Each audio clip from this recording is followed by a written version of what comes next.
নমস্কার বন্ধুরা, SB academic সেন্টারে প্রত্যেকটা ছাত্রছাত্রীকে স্বাগত। দেখতে পাচ্ছ আজকে আমি মাধ্যমিকের রায় মার্টিন প্রশ্ন বিচিত্রা সলভ করেছি 2027 সালের first and second summative evaluation test. এই বইটা সলভের জন্য প্রচুর ছাত্রছাত্রী আমাকে রিকোয়েস্ট করেছে, সেই রিকোয়েস্টের কারণে কিন্তু সম্পূর্ণরূপে সলভ করে দিচ্ছি। আজকে তোমাদের ভূগোল সলভ করেছি রায় মার্টিনের। আজকে আমি তোমাদের পেজ নম্বর 270 নম্বর পেজটা সলভ করাচ্ছি। এই 270 নম্বর পেজটা সলভের জন্য প্রচুর ছাত্রছাত্রী রিকোয়েস্ট করেছিল, সেই 270 নম্বর পেজটা আমরা সলভ করে তোমাদের সামনে তুলে ধরছি। তোমরা সম্পূর্ণ ভিডিওটা দেখতে থাকো এবং চ্যানেলের সঙ্গে যুক্ত থেকে চ্যানেলটাকে সাবস্ক্রাইব করে সমস্ত বন্ধুদের মধ্যে শেয়ার করে দাও। তো দেখো, আজকে আমি সেট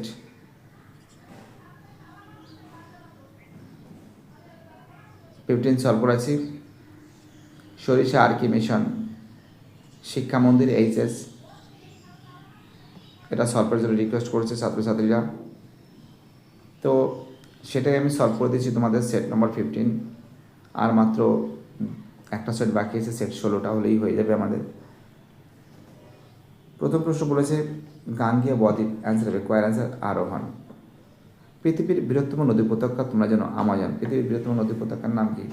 অ্যান্সার হবে আমাজন হবে। 1.3-তে বহু বিদ্যুৎ সমভূমির মাঝে সৃষ্ট গর্তকে বলে।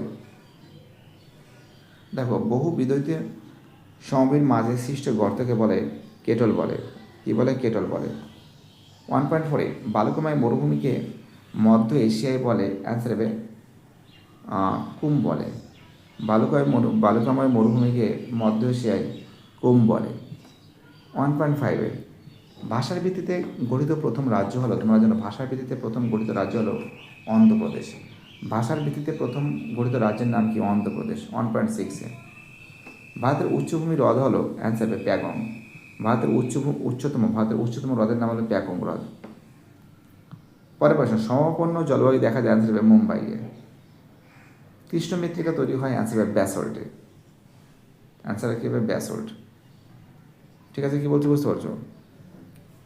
তো আমরা দেখতে পাচ্ছি এখানে 15 সেট 15 সরিষা আর কি মিশন শিক্ষা মন্দির এইচএস।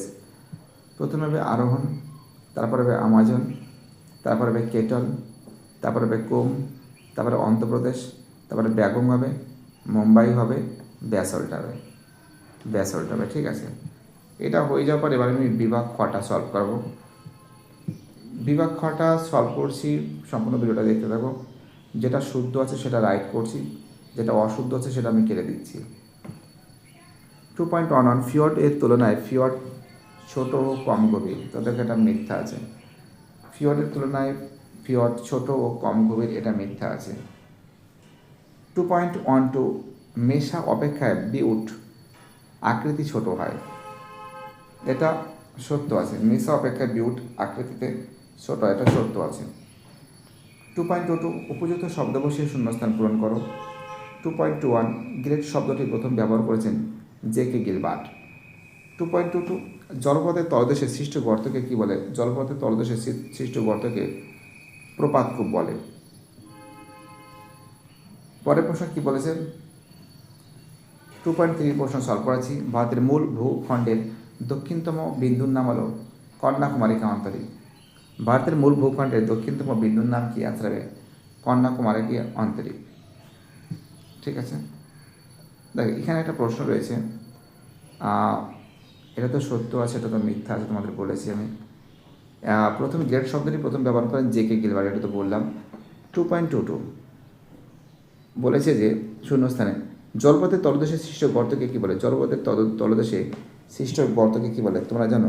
এটা হবে প্রপাতকূপ হবে। অ্যান্সার কী হবে? অ্যান্সার হবে প্রপাতকূপ। যাই হোক, এটা হয়ে গেছে। এবার আমি 2.3 প্রশ্নগুলো সলভ করেছি। 2.3 যে প্রশ্ন আছে, দেখো ভারতের মূল ভূখণ্ডের দক্ষিণতম বিন্দু কি? অ্যান্সার হবে কন্যাকুমারিকা অন্তরীপ। কন্যাকুমারিকা অন্তরীপ। ঠিক আছে, বুঝতে পারলে কি বললাম? অ্যান্সার হবে কন্যাকুমারিকা অন্তরীপ। 2.33 সরি, আর একটা প্রশ্ন বাকি আছে, এক সেকেন্ড। 2.32 ভারতের বৃহত্তম মালভূমির নাম কি? অ্যান্সার হবে দাক্ষিণাত্য মালভূমি। ভারতের বৃহত্তম মালভূমির নাম কি? অ্যান্সার হবে দাক্ষিণাত্য মালভূমি। 2.33 ভারতের জলসেচ পদ্ধতিতে বৃহত্তম উৎস কি? অ্যান্সার হবে কূপ ও নলকূপ। ভারতের জলসেচ পদ্ধতির বৃহত্তম উৎস কি? অ্যান্সার হবে কূপ ও নলকূপ। 2.34 কোন ঋতুতে আশ্বিনী ঝড় দেখা যায়? অ্যান্সার হবে শরৎকালে। কোন ঋতুতে আশ্বিনী ঝড় দেখা যায়? অ্যান্সার হবে শরৎকালে। তো দেখো এই যে প্রশ্নগুলো আছে এই প্রশ্নগুলো খুব সুন্দর করে তোমাদের সামনে তুলে ধরেছি। এই প্রশ্নগুলো কিন্তু খুব ইম্পর্টেন্ট। এই প্রশ্নগুলো তোমাদের সামনে আমি ভালো করে তুলে ধরেছি যাতে তোমাদের কাজে লাগে। তো এটা কন্যাকুমারিকা, এটা জিকে গিলবার্ট, এটা প্রপাত কূপ, এটা কূপ ও নলকূপ, এটা হবে শরৎকালে, এটা হবে দাক্ষিণাত্য মালভূমি। ঠিক আছে, ভারতের বৃহত্তম মালভূমির নাম কি? দাক্ষিণাত্য মালভূমি। এবার দেখো তোমাদের বিভাগ গটা কিন্তু আমি সলভ করে দেবো। ঠিক আছে, বিভাগ গটা এখানে বলেছে যে অবঘর্ষ পদ্ধতি কী, পর্যায়ন কী, মরুমৃত্তিকা কী, এবং তারপরে দেখো মৌসুমী বিস্ফোরণ যে কোনো দুটি, মরুস্থলী মালচিং এটাও দিয়েছে। তো এখান থেকে এই প্রশ্নগুলো দেখে নাও। তো যাই হোক, বেশি কথা না বলে তোমাদের বিভাগ গটা সম্পূর্ণরূপে আমি সলভ করে দিচ্ছি, সম্পূর্ণ ভিডিওটা দেখতে থাকো। তো দেখো তোমাদের এই যে প্রশ্নগুলো আছে এই প্রশ্নগুলো তোমাদের সম্পূর্ণরূপে সলভ করে দিচ্ছি। আমরা অবঘর্ষ পদ্ধতি কি তোমরা জানো যে নদী হিমবাহ বা বায়ু প্রবাহের সময় তাদের সাথে বয়ে আসা শিলাখণ্ড, বালুকণা, নুড়ির অবঘর্ষে ঘর্ষণে যখন সংশ্লিষ্ট অঞ্চলের ভূমিভাগ বা তলদেশে ক্ষয়প্রাপ্ত হয় তখন সেই প্রক্রিয়াকে অবঘর্ষ বলে। তখন সেই প্রক্রিয়াকে কী বলে? তখন সেই প্রক্রিয়াকে অবঘর্ষ বলে। খুব ইম্পর্টেন্ট কোশ্চেন। ওকে, তো যাই হোক, এটা হয়ে গেছে অবঘর্ষ। চলো আমাদের পরে প্রশ্ন, পর্যায়ন কি? পর্যায়নটা কী আছে? ক্ষয় ও সঞ্চয়ের এই দুই প্রক্রিয়ায় সম্মিলিত প্রভাবে ভূপৃষ্ঠের অসম উচ্চতা ভূমিভাগ যখন একটি সাধারণ সমতলে বা ভারসাম্য অবস্থায় ফিরে আসে সেই প্রক্রিয়াকে পর্যায়ন বলে। সেই প্রক্রিয়াকে কী বলে? পর্যায়ন বলে। পর্যায়ন আসলে ক্ষয় ও সঞ্চয় এই দুই প্রক্রিয়ায় সম্মিলিত প্রভাবে ভূপৃষ্ঠের অসম উচ্চতায় ভূমিভাগ যখন একটি সাধারণ সমতলে বা ভারসাম্য অবস্থায় ফিরে আসে তাকে বলে পর্যায়ন বলে।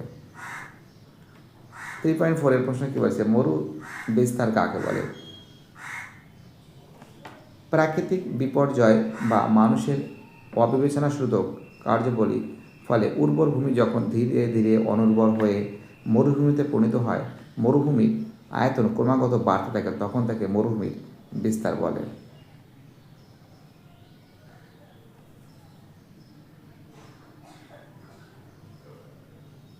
এটা হয়ে গেছে।